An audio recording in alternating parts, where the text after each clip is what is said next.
আসসালামু আলাইকুম। এটিএন বাংলা সংবাদে সবাইকে স্বাগত জানাচ্ছি মার্সিয়া মিরা। 2 দিনের সফরে ঢাকায় পৌঁছেছে উচ্চ পর্যায়ের মার্কিন প্রতিনিধি দল।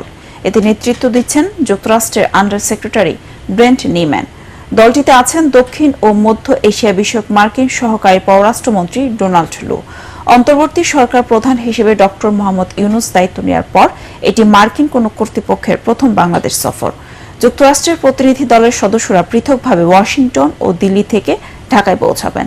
আগামীকাল তারা দেখা করবেন প্রধান উপদেষ্টা ডক্টর মোহাম্মদ ইউনূস এবং বাংলাদেশ ব্যাংকের গভর্নর আহসান মনসুরের সাথে।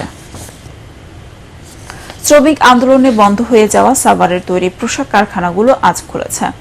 সকাল থেকে শ্রমিকরা দল বেঁধে কারখানায় প্রবেশ করেছে।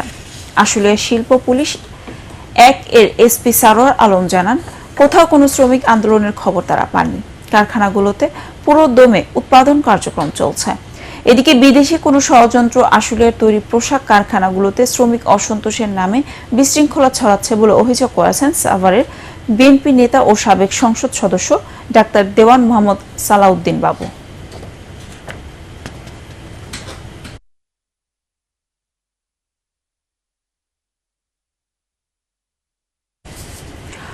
পরবর্তী সংবাদ দেখার আমন্ত্রণ জানিয়ে এখনকার মতো শেষ করছে এটিএন বাংলা সংবাদ। ইউটিউব দেখতে ব্রাউজ করুন youtube/এটিএন বাংলাদেশ। ধন্যবাদ সবাইকে।